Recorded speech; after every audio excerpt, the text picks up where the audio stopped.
سب کچھ ہو بیوی نہ ہو تو تنہائی کا احساس مار دیتا ہے۔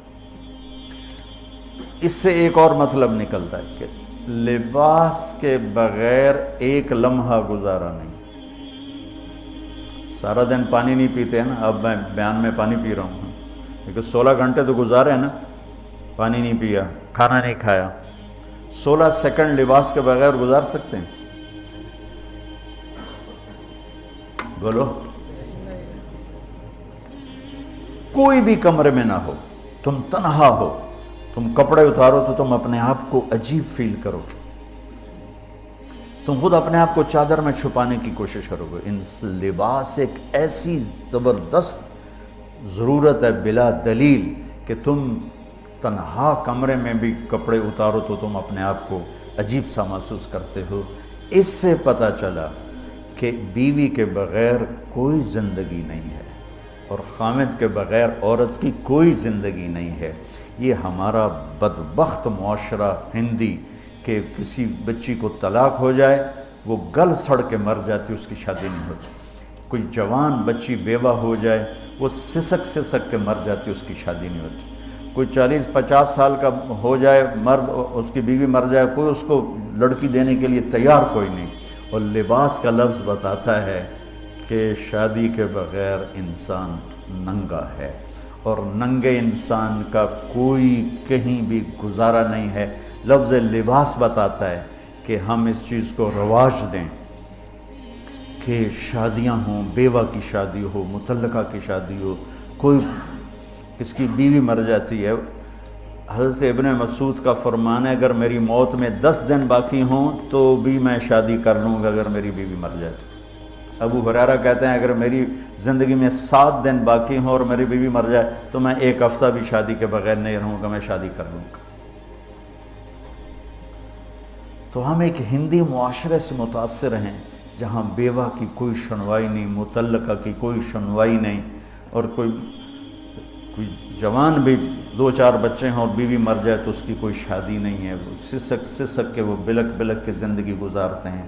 ہم لوگ اس کو رواج دیں۔ لباس، لفظ لباس بتا رہا ہے کہ جیسے لباس کے بغیر ایک لمحہ آدمی چین سے نہیں بیٹھ سکتا، ایسے ہی اس رشتے کے بغیر زندگی میں کوئی خوبصورتی نہیں، کوئی حسن نہیں۔ میں نے جیسے کہا لباس سب سے قریب ہے، تو اس کے بعد بیوی کا حق سب سے پہلے آ جاتا ہے۔ ماں باپ کی طرف سے زیادتی آئے تو تمہارے ذمے ہے اپنی بیوی کو بچاؤ، اللہ کے واسطے اپنی بیویوں کی حفاظت کرو۔ ہاں تمہاری بیوی کی طرف سے زیادتی آئے تو اللہ کے واسطے ماں باپ کی حفاظت کرو۔ تو اس کا مطلب یہ نہیں کہ تم ڈنڈا اٹھا لو، اپنے اخلاق ایسے بناؤ، سپرنگ بن جاؤ، سپرنگ جو فریشر سے کو قبول کر کے دب کر کے نیچے چلا جاتا ہے۔ نیچے جانے میں جڑ جانے کا نظام چھپا ہوا ہے کہ جھک جاؤ، ماں باپ ناراض ہو ان کے پاؤں پکڑ لو، بیوی ناراض ہو اس کے پاؤں پکڑ لو۔ ذلت میں عزت چھپی ہوئی ہے، ساری زندگی کا تجربہ بتا رہا ہوں۔ ذلت، اللہ کی رضا کے لیے ذلت اٹھانے میں عزت چھپی ہوئی ہے۔ ہن لباس لکم، کتنا ہی مجھے غصہ چڑھا ہو میں اپنے کپڑے پھاڑوں گا، مجھے غصہ آ گیا میں نے اپنے کرتے پھاڑنے جو کسی یہ پاگل تو کرے گا، سمجھدار دوئے دا کرتا پاڑے گا، اپنا نہیں پاڑے گا۔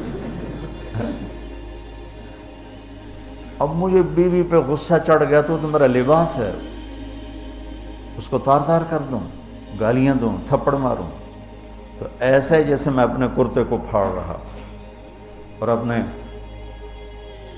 کرتے کو تار کر رہا۔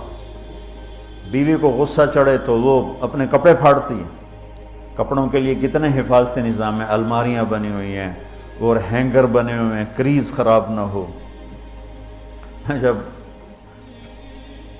پڑھتا تھا نا لاہور تو اسکول میں یا کالج کا میں سب سے خوش لباس لڑکا کہلاتا تھا